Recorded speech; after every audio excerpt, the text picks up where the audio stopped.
And so last year, I made Harriet That's Tubman right. general. So she is now General Harriet Tubman. That's right. Had she gone to Philadelphia, and had she gone to Pennsylvania, and had she stayed there, nobody would have blamed her. Yeah. Nobody.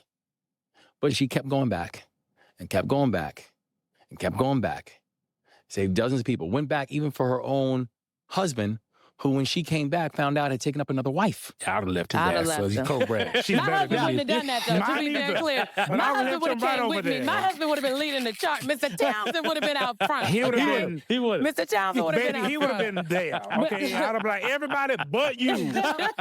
You stay.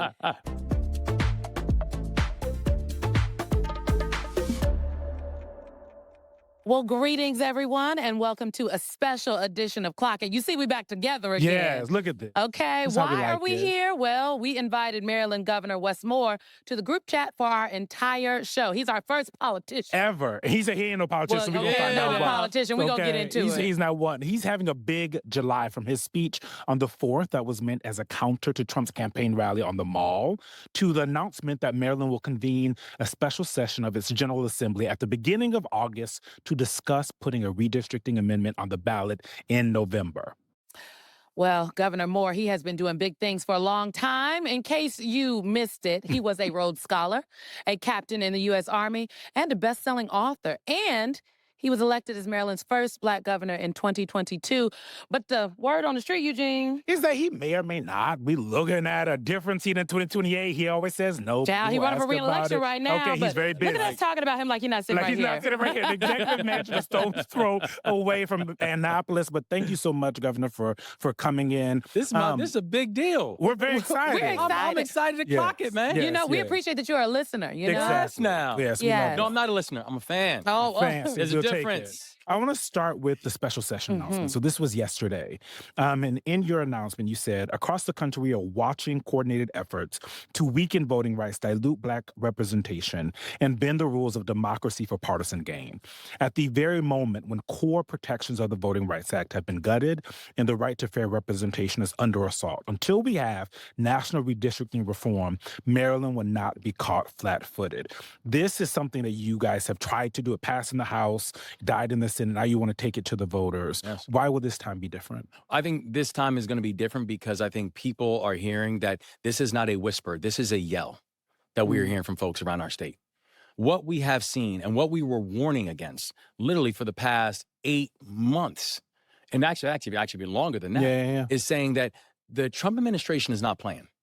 They are trying every single thing, every tool in their toolkit to try to disenfranchise us, to try to make this pain permanent.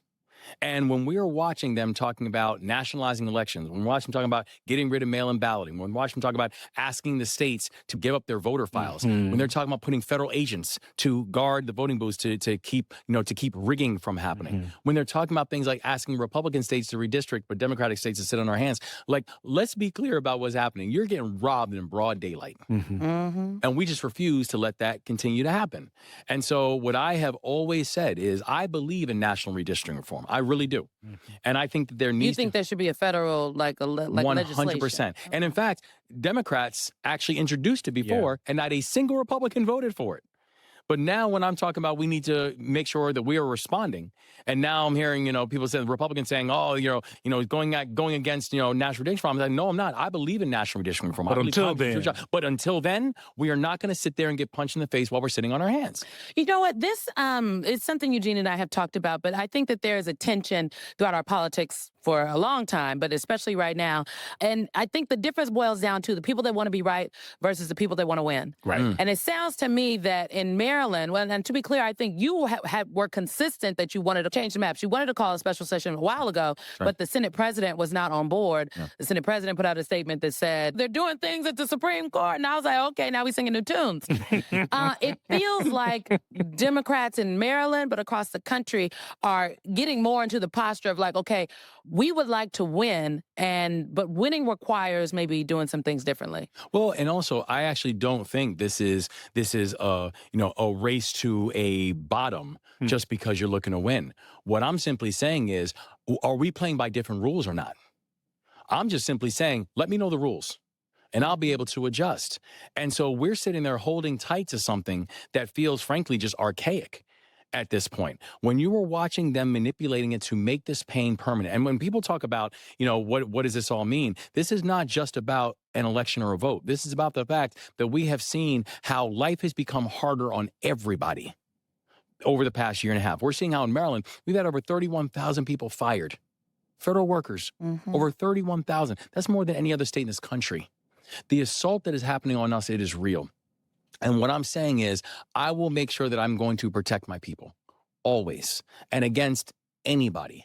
And right now, protecting our people means making sure that we can have a vote that is going to be led by the people's voice to make sure that we will not just sit by while our democracy is pulled away from us and you're watching this administration continue to try to hurt our people. This will be probably worked out in the special session, but in your kind of vision of how this referendum, what it will look like, what would the referendum look like? What's in it? We're going to the people in November. This November. But what do you want it to say? I've had two things that I have been firm on, right? One is we are not just going to sit by while this is happening. Maryland must respond. Inaction is not an option, right? The second piece is we want the people to be able to have a voice. Is this something that they want? Is this something that they want to be able to say? Which is different than what Republicans have been doing across the country. Well, the Republicans never asked anybody. No. They do it over a long weekend. Eugene's point about what do you want the referendum to say, I think is very important. And then also, I have questions about the process as well, because I'm thinking about Virginia. Yes. And Virginia took this question to the voters in Virginia. The voters voted for it. And the Virginia Supreme Court essentially batted it down, saying that on a procedural notion, Correct. not necessarily the meat and potatoes, but a procedural. Are you all sure that the procedure is airtight here? We are, because what's going to happen in November, it's actually going to be an adjustment to our Constitution. And so when we adjust the Constitution, then we can go back and again, we've done a lot of the work on the maps already. I feel very good. You had a commission led by, and which was led by folks like Senator Angela Brooks, but also it was a bipartisan commission where we invited every single Marylander to make their voice heard. While I am comfortable with the work that they did, and I applaud them again for the work that they did, what we're going to do in November is there will be put out as a constitutional adjustment on Maryland's Constitution, and then we can go back and say, now let's take a look at these maps and make sure the maps that are properly implemented actually reflect the will of the people. You're not asking the voters to vote on the map, just that you want the ability to change the map. Correct. I want to make sure that there are no legal nor constitutional, so no one has a reason nor an excuse to say why we can't do something. Right now, I think it's Democrats are 7-1 in Maryland. That map would give them 8-0, so no Republican representation. Everybody got to run an election. And that's honestly and I'm glad you said it, because that is the argument from Republicans. It's always been, but like today, I've also heard from Republicans in Maryland who are like, the hundreds of thousands of Republicans that live in Maryland deserve someone who represents their values and their views. Did you speak to Michael Steele? But no one says they can't vote. There's nothing in the Constitutional Amendment that says we want the votes to be heard unless you are a Republican. You know what I'm saying? Like, we're saying we want everybody to have their voices heard. But what I am saying is this, is that, over 90% of the congressional seats in the country right now are not competitive. The most competitive thing you have is your primary. Once you have your primary, you're basically elected. And in Maryland, where you're watching the average victory margin of, 25, 30 points, I would argue that there's a whole lot that needs to be adjusted. What actually is going to happen, if you even just take a look at the maps that Senator Brooks and the bipartisan group put together, that actually helped to make our maps more competitive. It actually helped to decrease the win margin, which I think that is also a fundamental and important part of democracy. We should actually have more competition, and it really is rich coming from some of the like folks like Andy Harris, because Andy Harris probably is one of the most gerrymandered seats in the entire state of Maryland. Take a look at Andy Harris's seat, right? Where strange shape. Exactly. A very strange shape where there's a lot of picking his voters inside of that district that he has. And by the way, I will say, though, we have a candidate out there, Dan Schwartz, who is a great candidate, someone who I'm supporting, who I think is going to put up a really strong race. But the truth is, that district, that first congressional district, it is deeply gerrymandered. So it is really rich hearing this argument from Andy Harris. When you said no one is saying that they can't vote, Correct. in my head, I was like, This sounds like something the Republicans might try to steal because I mean, I've talked to people that tried to make the same argument, but I think the difference here is that you all are not trying to draw black people out of something over here Correct. and brown people out of something over here and white people out of something over there. Especially when you're not looking at something like the Voting Rights Act, where there was a reason why that act was passed. The reason why that act was passed, and by the way, the VRA ended up becoming, Voting Rights Act, ended up becoming one of the most important pieces of legislation that came out of the entire civil rights movement. Yeah. And that people had to fight to make sure that their voices were going to be heard and not going to be minimized nor watered down, right? So basically, it was just saying that we need to make sure that we have representative areas and that people's voices were not going to be suppressed, right? And in a concentrated and very deliberate fashion. By the competition angles that we have within our state, there is no suppression that is taking place. But the gutting of Section 2, the gutting of the Voting Rights Act, that represented one of the greatest forms of political redlining that our country has seen in generations. Since Reconstruction, I would argue. Since Since the Reconstruction. collapse of Reconstruction. That's exactly right. And so so the idea behind saying that we want to make sure that if you have Texas and North Carolina and Florida and Missouri and Ohio, you have them going through their processes of determining what fair maps look like. There is no way that the state of Maryland or any other state should just sit on our hands because of legacy or fear. Because the folks who had to fight for us to get these rights, they had some fear and they were willing to fight. Last question before we move on from this topic. How long do you envision this map being in place? Let's say November happens, the voters say, yeah, we go ahead. Yeah. You guys are able to do it. The map passes in the House and the Senate. You sign it. There will be, actual decade redistricting, right? And maybe there'll be national redistricting. I guess how long do you think this map should stay in place? Should it stay in place until the next round of real redistricting that is supposed to happen in Which will be mid-decade? 2030. 2030, when yeah, the census, yeah. next census. My honest goal is that by that time, we will have national redistricting reform. Do you think that will actually happen? Oh, yes, I do. We were in the makeup room and I was like, he's always so happy. He's always in a good mood. Oh, yeah. and look at him smiling. Yeah. But like that's a very optimistic take, I'd say, for someone like me who covers all of these people around It's here. true. But I will also say this, and I say this as a Democrat. Democrats need to be the ones committed to it as well. That even if come 2030, let's say Democrats have the House, Democrats have the Senate, Democrats have the presidency, I am still going to say we need national redistricting reform, guys. This goes back to, something that we talk about a lot and that I'm always thinking about is power. And why should Democrats be committed to this if they have the power? Like, isn't the point?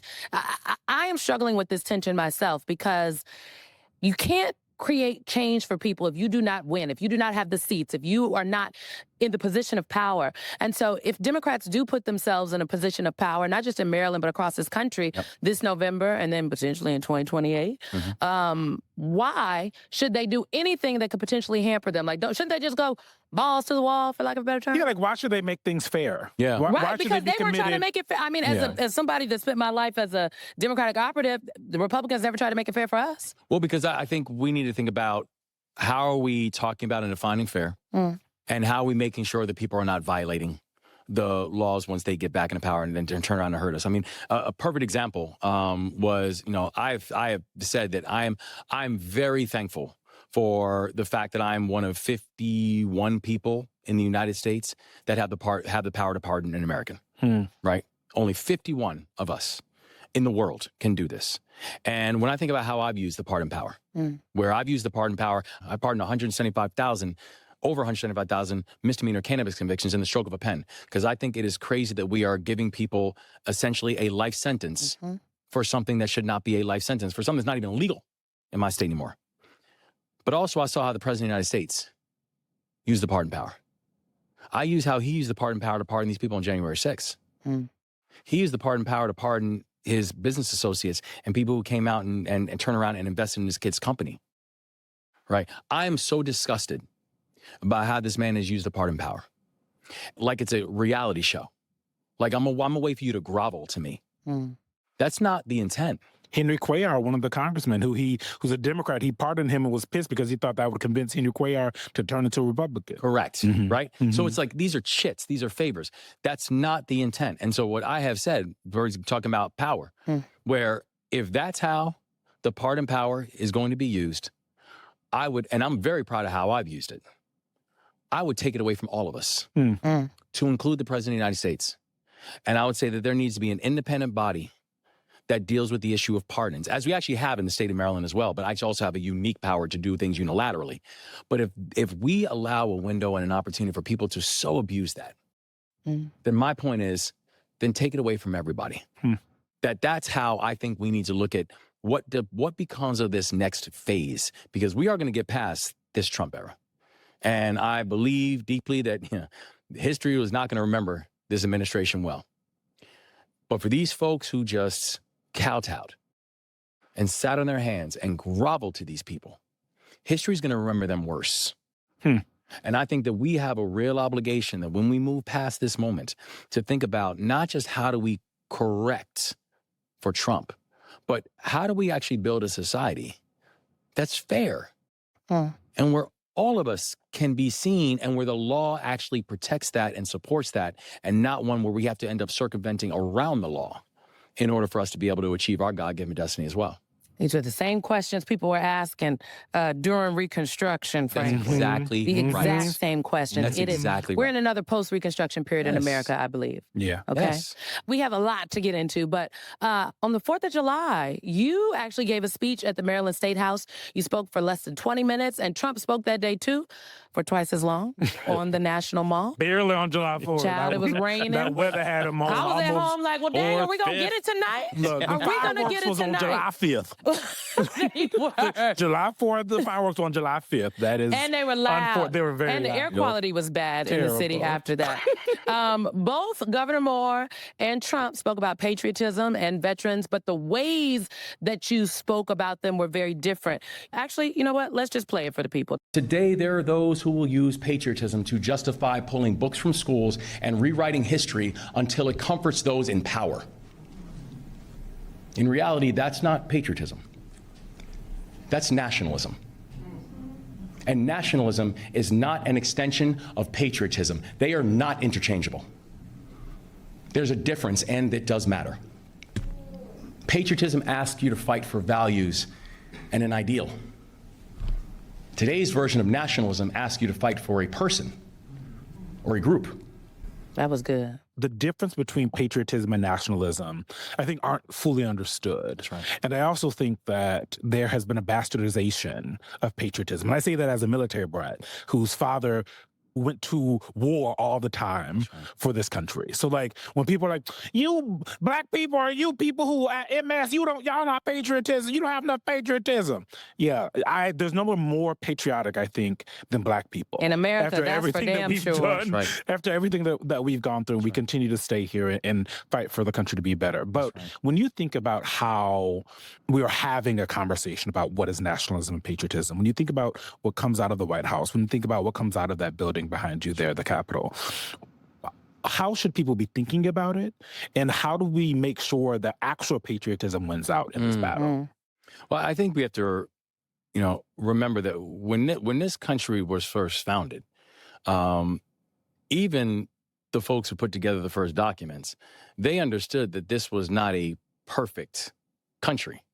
Like, even you look at the founding documents where they talk about, in order to create a more perfect union. They didn't say we have created a perfect union, right? They knew that was going to be the work of generations that came after. So every single generation, you work to make it a little more Allowing perfect. for amendments, allowing for documents to shift and change. And these were radical thoughts. Yeah. When they were first put together, people forget, like, the United States of America, the concept of it was a radical thought, right? Especially, and in many ways, when you were putting together these documents where you knew that many of the people here were not being thought about or included inside of these documents. This was a remarkably uneven journey that this country has been on. But there were people who were willing to fight for the hope of us. There are people who are willing to fight for one day that we could be able to experience a shade that their work would engender. I mean, I talk about how I gave that speech as the first Black governor in the history of the state of Maryland in a building that was built partially by the hands of enslaved people. A Black and indigenous soldier named Prince Ames fought at Lexington and Concord and Bunker Hill. For nearly 6 years, he fought for a country and a cause that did not yet include him, but that he perhaps believed maybe one day it would include his children, and maybe even his children's children. And today, in a building that was partially built by the hands of enslaved people, I, his great, great, great, great, great grandson, now serve as the first Black governor in Maryland's history. And to think about their work and their toil, to think that maybe in their mind as they were doing this work, that maybe they thought that, you know what, one day maybe someone who looks like me could actually be in that office right there that I'm working on in that building. Patriotism is willing to fight for the hope of a better tomorrow, and one that sees and includes all of us. And I think about how in that same day, we had people marching through these streets in masks. And the nasty little racist, the Patriot Front. The Patriot Front. The bastardization of that word, that they would call themselves Patriot Front. That is not patriotism. That is nationalism. And this idea that the president or anyone else can just exchange these words like they're the same, or that they have the same impact on us, is intolerable and exhausting. And so I just wanted to use that moment to remind us that our history is deeply complex. And listen, in the state of Maryland, it's as complex as anybody's, right? You know, we are the northernmost southern state in this country. The Mason-Dixon line runs through our soil. The bloodiest battles of the Civil War, they weren't fought in Alabama or Mississippi, Louisiana. They were fought in Maryland, right? But despite all of that, despite this being the birthplace of Harriet Tubman and Thurgood Marshall and Frederick Douglass, the ones who had to see and confront some of the most creative and racist policies that this country has ever inspired, that they were willing to be true patriots because they were willing to fight for a better tomorrow. That they maybe didn't get to see, that they wouldn't get to see. Maybe wouldn't even get to see for themselves. When I think about patriotism versus nationalism, I think about it in like terms of like a neighborhood, right? I ain't got no kids. I don't want none. But it's like nationalism is I care about me, my family, and my kids. Patriotism to me is like I care about your kids. I want your kids to be successful. I also want your kids to be able to go to school. I want all of the neighborhood to do well. That's that feels to me like what the argument between the two. Not that I know what the nationalists or the white nationalists are thinking, but they have repeatedly, I mean, if you just listen to what they have said, I'd edit that and say the nationalism says, I want my kids and the kids that look like me to be okay. I don't care about those people over there that are not like us. Correct. And I think that is the biggest problematic piece of this. So if we just broaden it out then, around this 250th anniversary, because I think the 250 is not just about the past, but it's also about the future. And what is happening right now, because I believe we are in a post-Reconstruction moment in America, is going to determine the next 50, 60, 80 years, just like the last post-Reconstruction moment did. Right. There are a lot of people in this country who are like, I'm not feeling patriotic. I'm conflicted. And I feel like they've been duped, if you will, about, or they just don't believe that, maybe at one point it was all possible. But at this point, so many things are happening. The weight of not just the racism and the xenophobia and what people are seeing on television, but also how people are faring in their daily lives. Yeah. People are not doing well. Even folks that at one point in this country thought that they were doing just fine. People who were middle class about 3-4 years ago feel underwater right now. Yeah. And they're not wrong. And that's the thing I believe is that I'm not anybody who is feeling frustrated and disillusioned or exhausted or skeptical. I'm not going to spend that ounce to tell them that they're wrong, because they're not. They should feel that way. they should feel frustrated. They should feel like they have been lied to. They should feel like they should have that skepticism. I have that skepticism. And you're the governor. And I'm the governor. The happy governor. Like, if I'm the governor and I carry skepticism, that should say something to people. I'm not here to tell you that, oh, don't worry, it's misplaced. No, it's not, because it's real. But what I'm saying is this: I let my skepticism be my companion, but I never let it be my captor. I never let my skepticism be the thing that's going to make me check out or be the one to say, like, nah, like, it's not worth it. Because the people who came before us, they didn't check out. And honestly, like, and I think about this too, where I think about what a hypothetical conversation would be between me and Harriet Tubman. Yeah. And by the way, let me put a respect name. General Harriet Tubman. When I say General Tubman, I say this for a reason too, because I found out one of the things I love about being a governor is I can commission. And so last year I made Harriet Tubman general. So she is now General Harriet Tubman. That's right. So I think about what a conversation would be between me and General Tubman, explaining to her how difficult my day was. You know what I mean? Like, explain to her how difficult I have it, or how difficult we have it right now. And just look at her face when I said that to her, and know how ridiculous that sounds, knowing what she had to see and what she had to endure. And frankly, when she found her way to her own freedom, had she gone to Philadelphia, and had she gone to Pennsylvania, and had she stayed there, nobody would have blamed her. Yeah. Nobody. But she kept going back and kept going back and kept going back. Saved dozens of people. Went back even for her own husband, who, when she came back, found out had taken up another wife. I'd have left his ass, so he's co-bred. She's My husband wouldn't have done that, though, to be very clear. My husband would have came with me. My husband would have been leading the charge. Mr. Townsend would have been out front. He would have been. He would. Mr. Townsend would have been out front. He would have been there. Okay, I'd have been like, everybody but you. You stay.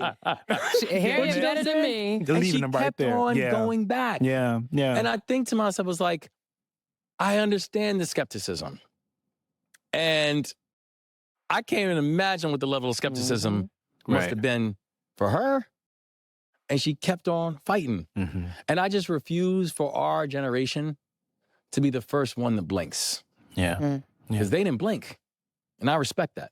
Now, it's hard for all of us to get distance from Trump in this era, which is a chapter in the authoritarian playbook to be omnipresent, be everywhere all at once. But maybe it's hardest for a governor of a state right next door to D.C.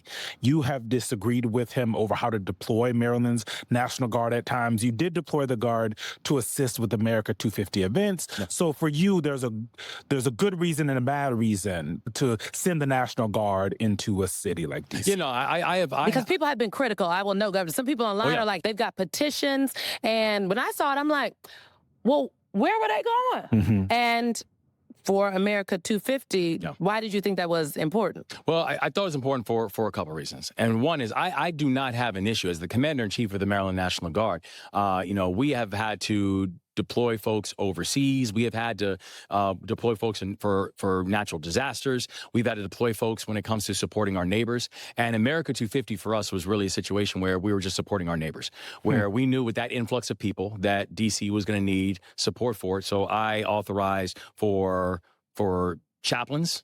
I authorize for medics. I authorize people to help out to make sure that folks, if they are going to have this group of people who were there, to make sure that they were safe.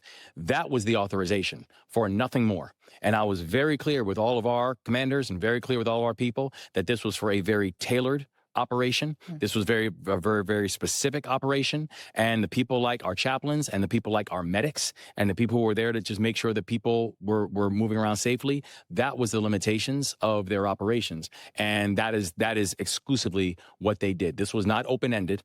This was not saying, oh, y'all are there to, follow all the orders and do immigration. That's not what this was. Are they still here? They are not now. They are not. And then did the Trump administration ask you, or did Mayor Bowser ask you? It came from both. It came from both city sports and also from the feds.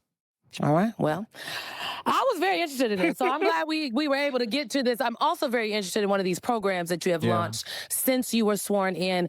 It's called Maryland's Young Men and Boys Initiative. And, frankly, this seems like an attempt to kind of wrangle bureaucracy, which can be slow moving, to address an emergency, which is the suicide rate of men and boys in your state. It is. And it's both the suicide rate, but then it's also just the fact that we had a measure of neglect.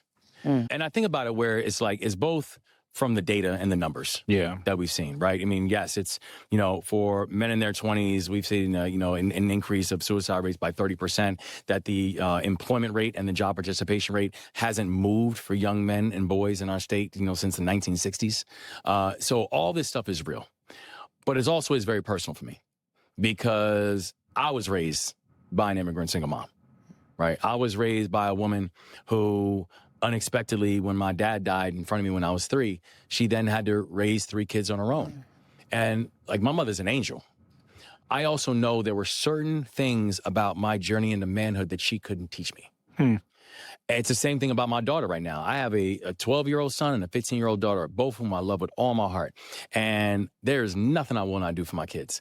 I also know that there are certain nuances of being a woman that I can't teach my daughter. I don't know them. She's going to need her mom. She's going to need her aunt. She's going to need her grandmothers. She's going to need friends, etc. And so I do not want our young men and boys making this journey on their own. I want to make sure that we have men in their lives that can help them to make this journey. And so we started this very aggressive, probably the most aggressive in the country, an initiative focusing on how are we supporting our young men and boys and making sure that we're doing things like we're the first state in the country that has a service share option for all of our high school graduates. Over 50% of them are actually young boys who are taking advantage of this and participating.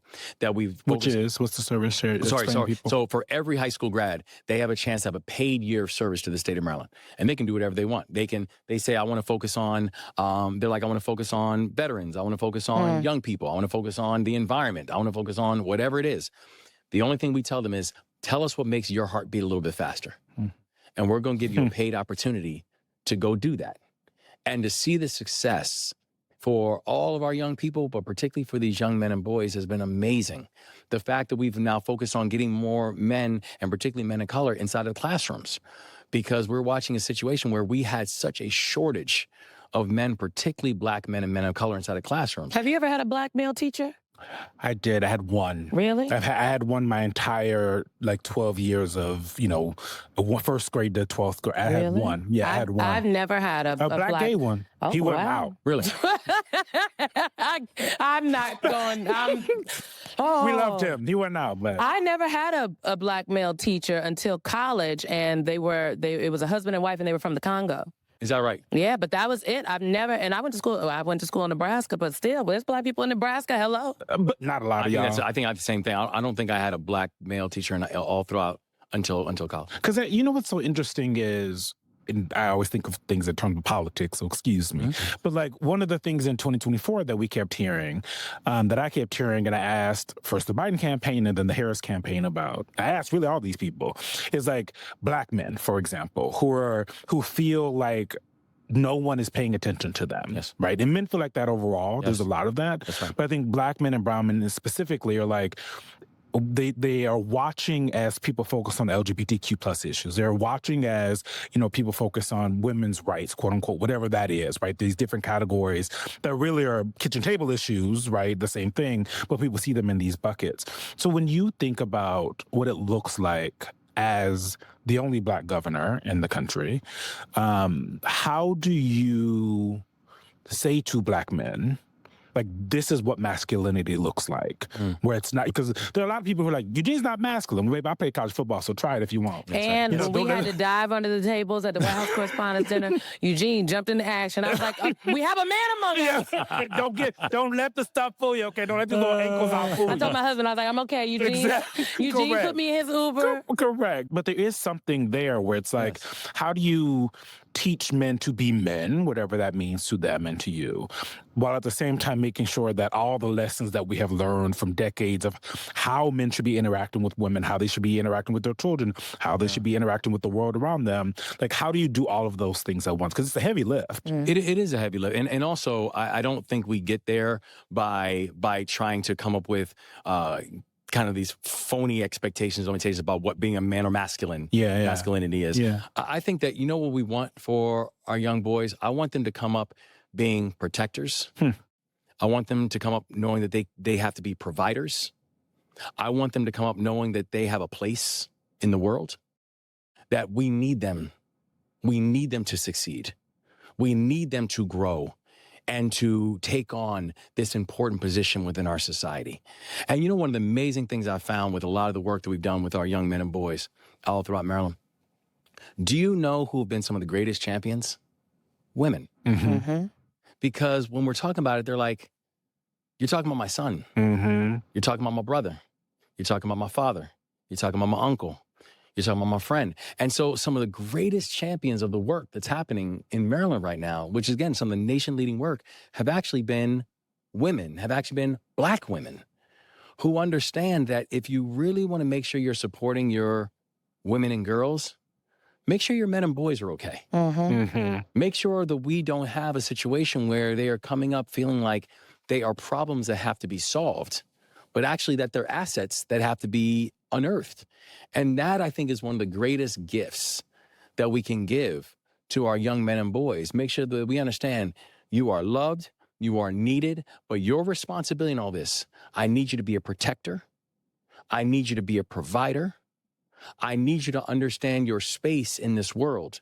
And I need you to walk into every single room knowing that you are not in that room because it's a social experiment. You are not in that room because it's an accident. You're not in that room because of someone's benevolence. You're not in that room because someone wanted to sprinkle diversity into a room or to a special project. You are in that room because that room was incomplete until you showed up.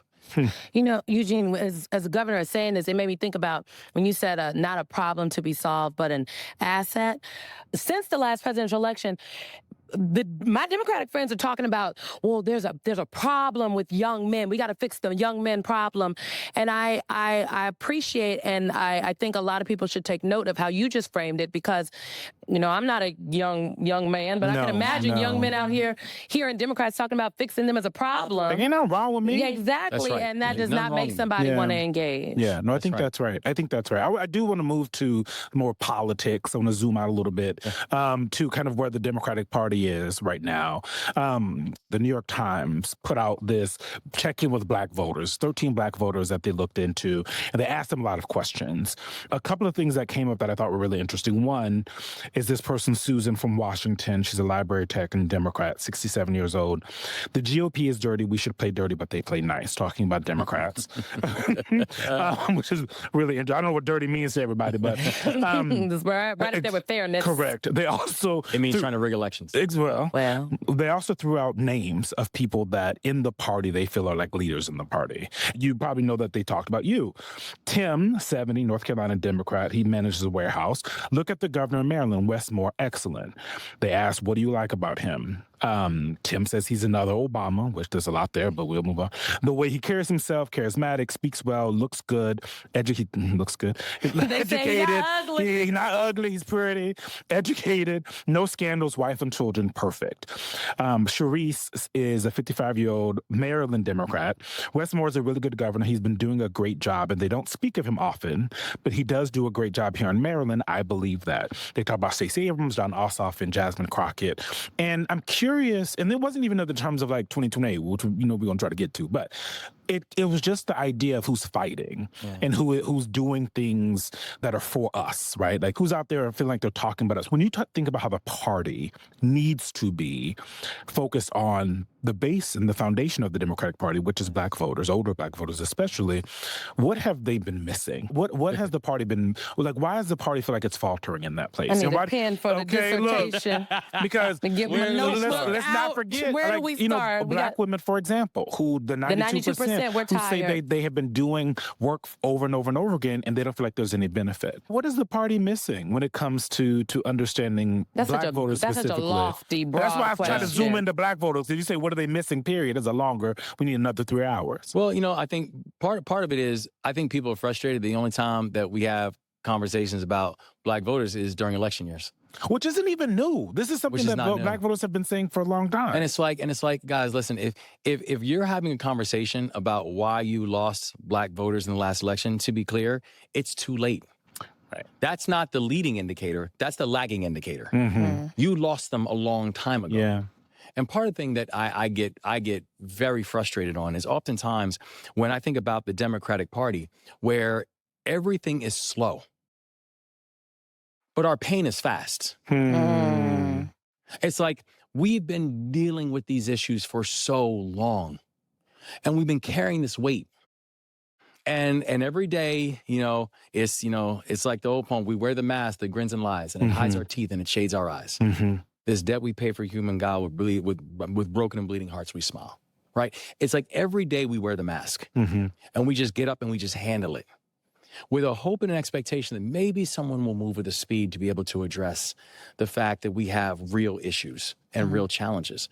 And I think that when everything has to be, when it comes to our issues, that everything is like, well, we're working on that and that's why we're going to do a 12-year analysis. Right. You know, I know we have this issue, so that's why we're going to do a 5-year study. And it's like, but we don't see that for other folks.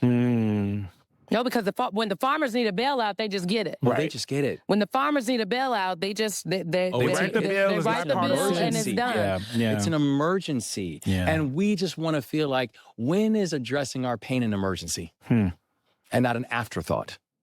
And that's the thing. I think we have got to be able to move with a sense of urgency on this one example, whether you're talking about in Maryland, where we're talking about what we've done around support for our HBCUs, where we talk about things like getting people back into the economy, doing procurement reform, making sure that Black-owned businesses and minority-owned businesses are getting their fair share of state contracts. We did not need a 10-year analysis to do it. We just did it. Right. When it came to making sure that people could feel safe in their own communities, the fact that Maryland now has had amongst the fastest drop in violent crime anywhere in the United States of America. Particularly what's happening in Baltimore, what Mayor Baltimore's off the Scott has been charts. doing. Baltimore's off the charts. And here's the thing. It's like, I think about this work, and I remember specific conversations I had with Brandon, with Mayor Scott, and saying that this is going to be the moment, we're not going to miss this window.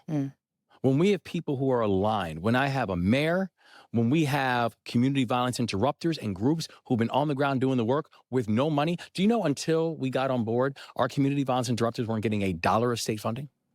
The people out here saving lives weren't getting $1 of state funding. And so we said, no, we have got to, and we're not going to wait. And so we said, well, let's work with the mayor. Let's work with our community violence interrupters. Let's work with local law enforcement and make sure they have move with appropriate intensity and absolute integrity. Let's work with our state's attorneys and our public defenders. And so we have now seen that since our administration has come on board, since I became the governor, we're now down around 60% in violent crime. Amongst the fastest drops in the country, because I said, I refuse to be a governor who's going to spend my time just offering eulogies and giving thoughts and prayers. Yeah. When we're watching that, once again, treat it like an emergency, not like an afterthought. As you are talking, look, I know everybody's like, well, what about 2028? I believe you are running for re-election right now as the governor of Maryland. Yes. So you can come back on right after Thanksgiving and we can ask you, are you launching your presidential campaign then? But I have worked for white candidates, I've worked for Black candidates, I've worked for Black elected officials, I've worked for progressives, I've worked for some people that consider themselves moderates. I work for everybody but Republicans. Yes. You don't, okay, go ahead. I have worked for the super PACs and I've been an organizer, okay? I done ran the gamut across Democratic politics. And it seems to me every time when it comes to candidates specifically that are women or people of color, specifically Black candidates, there is this tightrope that they feel like they have to walk.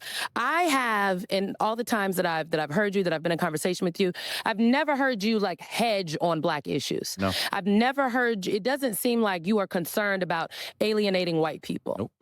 Because honestly, like, I'm not. Because I mean, like, because you know why? Right. I mean, it's a real question. No, it's a very real question. But you know why? It's because I'm really good at math. Because here's my argument. You know what I mean? No, I am. Because here's my argument to anyone says, when I announced my campaign, I said, one of the things we're going to address the racial wealth gap. And people are like, oh, Lord, grand opening, grand closing. You're not going to win on this one. Right. And I said, you know how I'm going to win? I'm going to talk about, let's talk numbers. Let's talk data. We're going to talk about the fact that this country has lost $16 trillion in GDP over the past 2 decades because of the racial wealth gap. Right? That's not 16 trillion of a group. That's GDP. It's highlighting that bigotry is expensive. It is costing this country. It is costing this country when you do not have an inclusive economy. It is costing this country when you have a portion of your society that has never felt like they are active participants in your society. Right. And so the point is, the reason that we did things like procurement reform, where we said, okay, we're going to make sure that our minority-owned businesses, Black-owned businesses, veteran-owned businesses, women-owned businesses are getting their fair share of state contracts, is not because I was saying this is a zero-sum game. I was saying, no, the way we had it before was a zero-sum game. What we're doing now is, I think this is the best way to actually grow the economy. And what has been the result since we've done this? We've now added over 55,000 new businesses inside of the state of Maryland. And that's both, small businesses and large businesses, places like AstraZeneca, Samsung Biologics. Samsung Biologics is their first manufacturing facility in the United States, where they do it inside of the state of Maryland. That we have the largest population growth that Maryland has had in over a decade right now. This is actually helping to grow the economy when more people feel like they are participating in it. So I've always come up unapologetically Black, but also the reason that we have to make sure that we actually have an agenda that supports Black people is because that means you have an agenda that supports the country. That means you have an agenda that supports everybody. And thinking small means you're going to get small results. And so you're right. I will never stop being who I am. I don't want to ask if you're going to run 2028 because I know what you're going to say. Why not? Because I know what he's going to say. But I am going to ask a real question. Are you running? Or more importantly, I will know. He used to say no. He used to say no, and now he's focused on November. Honey, that's a little different. That's a shout out to the staff. Shout out to the staff. Okay, Amar, we leaving room just in case. Because I guess my question is, when you think about, as a voter in the Democratic primary, what is the kind of person you want to vote for and that you think people around the country want to vote for? What are the things that they need to exhibit in 28? And do you exhibit any of those qualities? I think I need someone who's taking 26 seriously.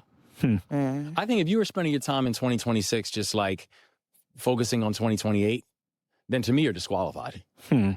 I think if you were spending Name your time, names if you want. Listen. Someone was giving a speech in Tel Aviv today. Do you think Rahm Emanuel is spending his time thinking enough about he ain't got no 2026? Job. Well, he doesn't have a job, so like neither does Kamala Harris. Yeah, well. None of these people got jobs. Pete Buttigieg got no job. He one of the only ones with a Shapiro job. got a job. Him, Shapiro, and J.B. Pritzker. Again, this is just what the streets are saying. Let me tell you something. I'm going to tell you what my streets are saying. We're under attack.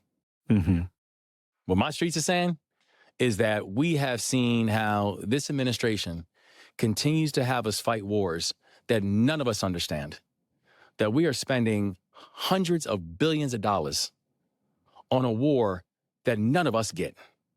But the only thing I know is what it's doing is jacking up prices on all of us. That you are saying we have an administration that is spending all their time focusing on ballrooms and bombs and Bitcoin.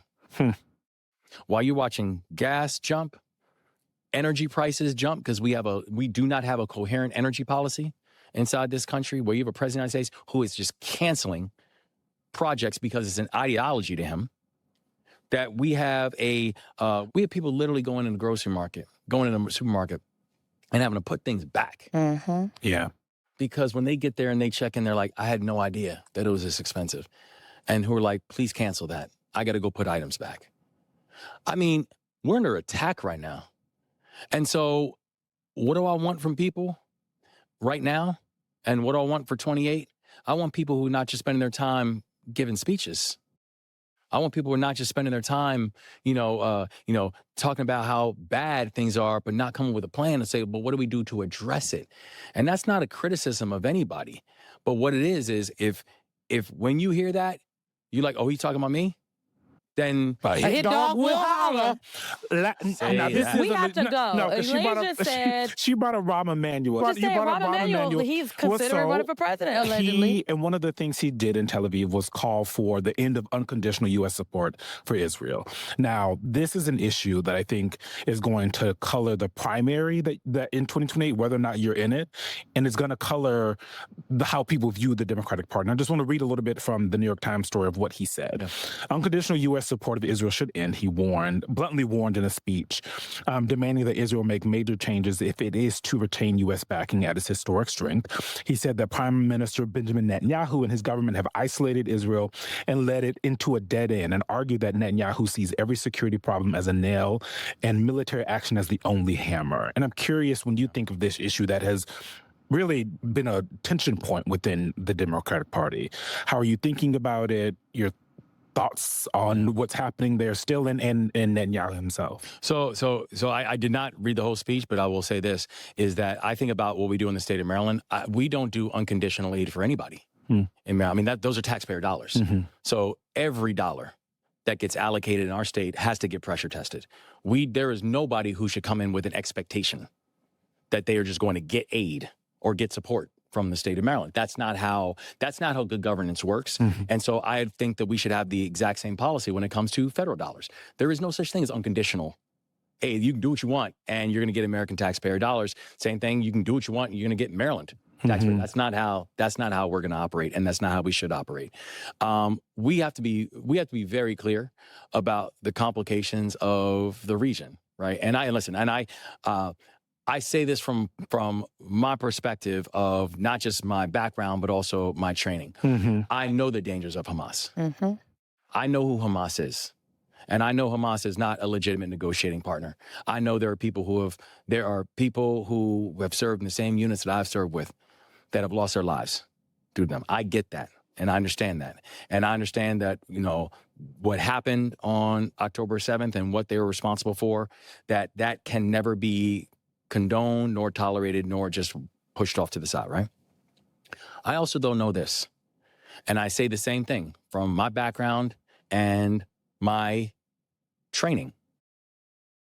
Denying food to people and using it as a cudgel is a war crime.